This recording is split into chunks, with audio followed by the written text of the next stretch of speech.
So what's up mga ka-acid? Andito naman si Cardo Talisay. Bali, ang vlog natin ngayon ay acid reflux anxiety, tanong at sagot number 6 na tayo mga ka-acid.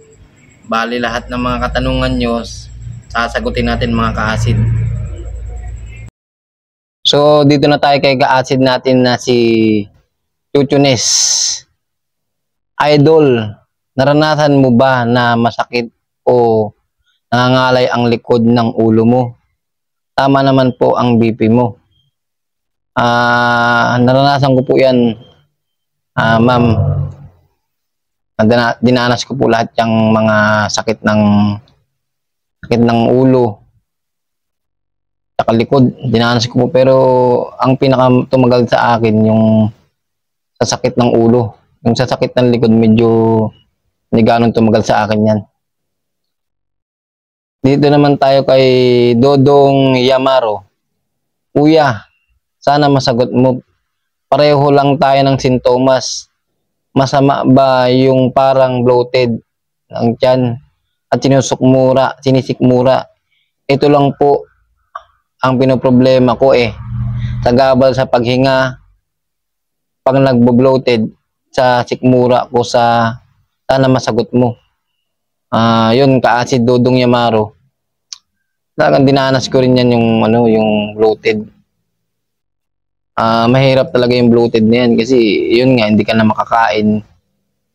Hindi ka na makaano.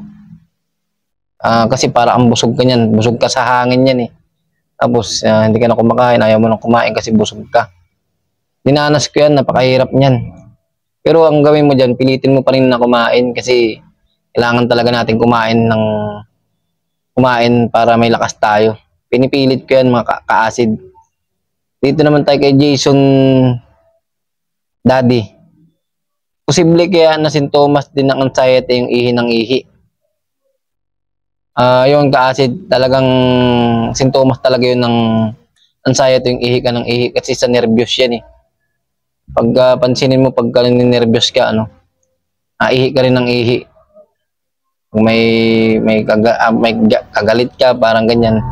Sintomas yan, ihi ka ng ihi. Pag natatakot ka, yan, ihi ka ng ihi. Sintomas yan ng anxiety. Dito naman tayo kay Jun Mundana. Anong brand yan? Yung brand ba ka-acid yung brand ng gamot ko, Domperidone, Pantoprazole Domperidone, yun ang ko. Bali, tagsi 69 pesos yata isa yun. Ganun, parang may iba 75. Biruin mo, ko yun, iniinom, magat hapon yun. 3 months kong ininom yun. Kasi sumihilab yung tiyan ko, diretso ko siya. Para mawala ka ako. Dito naman tayo kay Raymond Noche. Sa akin parang nadamba, tibok ng puso ko kuya. Nakakagulat. Okay naman ang ECG ko at to the echo. Actually ka-acid, talagang yan. Lahat ng pag nagkaroon ka ng acid reflux, halos lahat ng mo ay normal, test mo. Talagang hindi makikita, walang finding sa doktor yan. Puro normal lahat yan. Ako nga, puro ganun normal lahat. ECG, to the echo, lahat.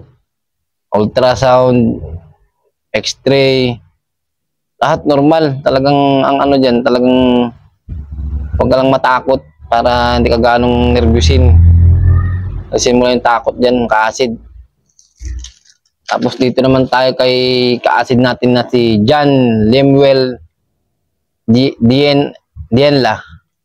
Boss, ilang months bago nawala yung parang nakabara sa lalamunan nyo?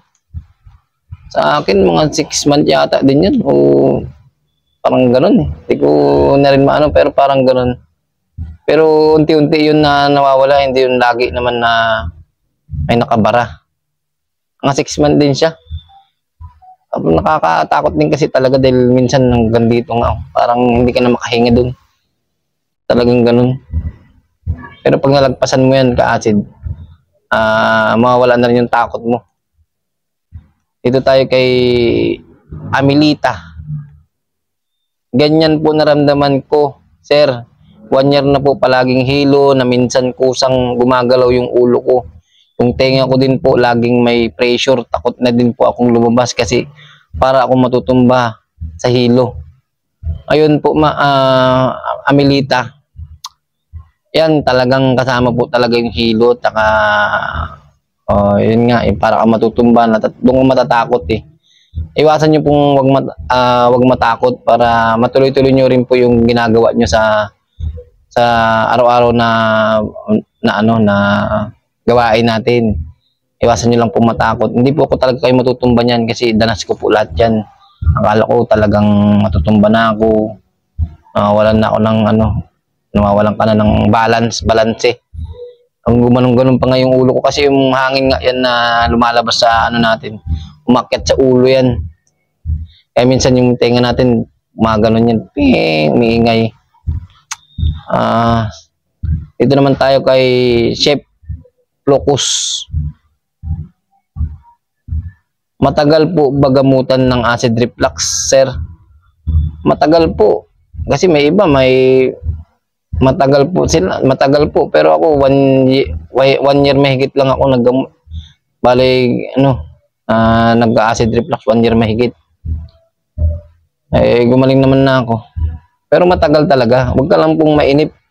Kasi ito kusang gagaling yan. Tsaka yung anxiety kasi ang mas matagal dyan kasi nervous ka na dahil lagi ka nang ayaw mo nang kumilos, ayaw mo nang gumalaw, ayaw mo nang lumabas. Yan ang tatanggalin mo dyan.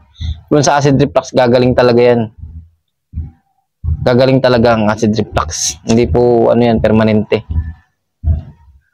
Ito tayo kay Anlin Quillian. Boss, nakulo ba ang tiyan mo? Opo, talagang dati po kung nakikita nyo naman sa mga vlog ko, talagang sinabi ko po yan, yung pagkulo ng tiyan ng parang sinaing na bulkan na galon. Talagang kulo ng kulo yung tiyan mo na talagang napakahirap din yan na kasi nag-iisip ka niyan, nervyosing ka niyan eh.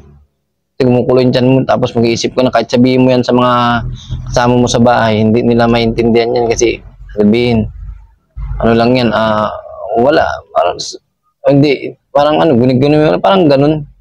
Hindi nila alam na mahirap ang pakiramdam na ganyan. Ako nga, kala ko may uod na gumagalaw-galaw sa tiyan ko eh. Ang pakiramdam ko, kaya sobrang takot ko dati. Kay J. Mark Canete, totoo talaga boss na iiyak talaga tayo sa sakit at ang hirap talaga boss. Talagang talagang iiyak ka talaga dito. Lahat ng ginawa mo mga mali dati, gusto mong ibalik, parang ayaw mo nang gumawa ng mga galon, pag-iinom, pagpapagutom, mga ganyan. Yun, talagang iiyak ka talaga kasi iniisip mo na bakit ka nagkasakit ng ganyan, acid reflux. Talagang lang yan, pagsubok lang sa atin ni Lord, parang ganoon, para magbalik loob tayo sa kanya, tsaka ayun, tayo ng bagong buhay, parang ganoon. Lagpasan mo rin yung ka-acid, talagang lang yan, kasama rin yan sa acid reflux. Talagang iyak ka talaga. Tapos dito naman tayo sa kay Maris Maluping. Ganyan po nangyari sa akin. Nagpasalamin ako. Baka kako sa mata ko. Galing ang sakit ng ulo at hilo ko. Kaso parang lalo akong nahihilo. Opo yun. Kasi tulad ng nasabi ko sa vlog. Kasi yung yung nagpasalamin ako kasi yung balit 3 beses ako nagpa-ENT sa mata. Tapos yung nagpasalamin na nga ako, yung nagpasukat na nga ako ng mata, 75-50, gano'n. Tinignan na, yung sinukat ko na yung salamin, lalo naman ako nahihilo. Sabi ko, ba't gano'n? Parang hindi ata ako komportable dito sa salamin. Kasi may nagsabi rin sa akin nga na gano'n, may nakasabay ako sa ospital. Sabi gano'n daw na gano'n. Baka sa mata mo yan, sa gano'n. Nagsalamin naman ako, lalo ako nahihilo. Hindi ako nagsalamin, kasi di ko tinuloy. Sabi ko, ay, gano'n talaga eh. Hindi naman lumalabo yung mata ko. nababasa ko naman. Ito nga, nababasa ko yung mga ano. Kaya, ano yan, ka-acid. Ganyan talaga yan pagka ano, kasama sa acid reflux yung ano, hilo at saka parang lalo yung ano, dapat hindi na tayo magpasalamin. Ito naman tayo kay April Ann Honrado. Hindi na ako maka-drive sa hilo. Nagpalit na ako ng salamin na naman. Sabay ugong ng tenga. Ano pang dapat gawin, bossing, at nawala ang hilo? Salamat. God bless. Actually, ka-acid, yung hilo, pinakamatagal talaga na sintomas yan. Matagal kayo talaga yan. Actually, talagang minsan nararamdaman ko pa yung hilo. Pagkatapos kong kumain. Pero baliwala lang sa akin kasi sanay na tayo. Parang ganun.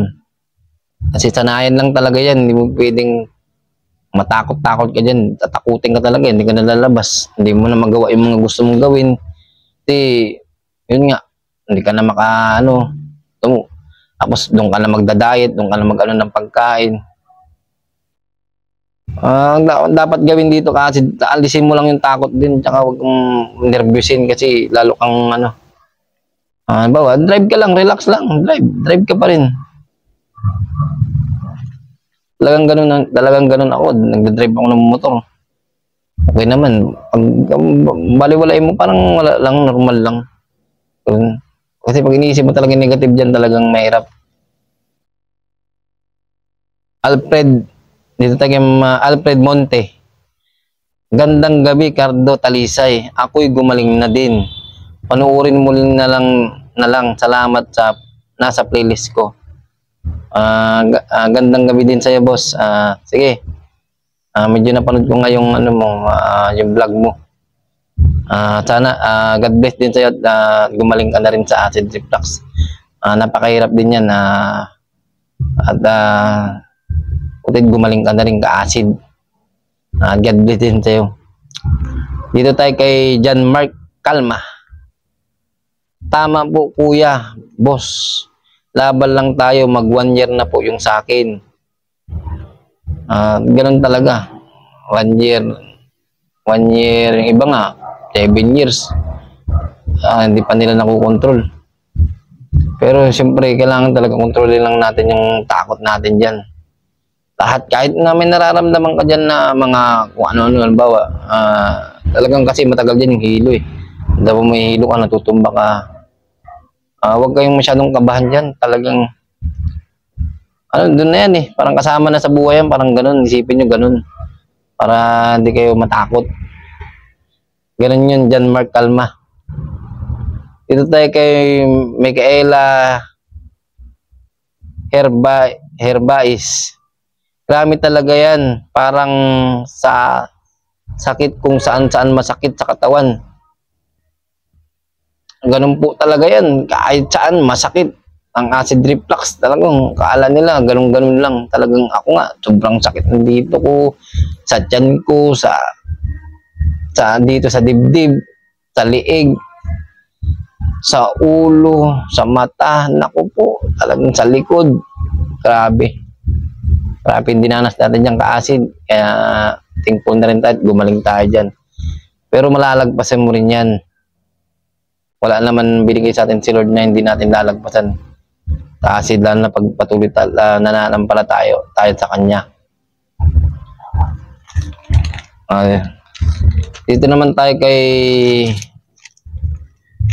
Jan Soli Bidag.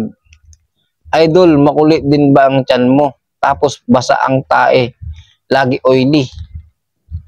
Opo, talagang makulo talaga. Talagang makulo talaga yung tiyan ko dati. Kala mo nga may insekto sa loob ng tiyan ko eh. Ganun ang pakiramdam ko, tapos tinutusok-tusok siya. Pati sa tiyan ko may mga para siyang sugat na natutuyo. Ganun ang pakiramdam ko. Ganun. Tapos umiikot-ikot yan, parang may washing machine sa loob. Grabe nga, ang dami ko naramdaman talaga. Sobrang dami kung hindi ko may paliwanag na Grabe. Tapos wala pang maniniwala sa'yo kasi nga hindi nila nararamdaman. Pero katulad nyo, kayo nanonood sa akin, alam niyo yung mga sintomas, kaya kayo nakaka-relate dyan, mga ka-acid. So, yan mga ka-acid, hanggang dito na lang yung vlog natin. Yung mga iba pa tayong vlog, sana panoorin nyo kahit hindi sa acid reflux. Maraming salamat sa inyo and God bless sa inyo. Mag-ingat kayo lagi mga ka-acid. Nandito lang si Cardo Talisay. Agabay.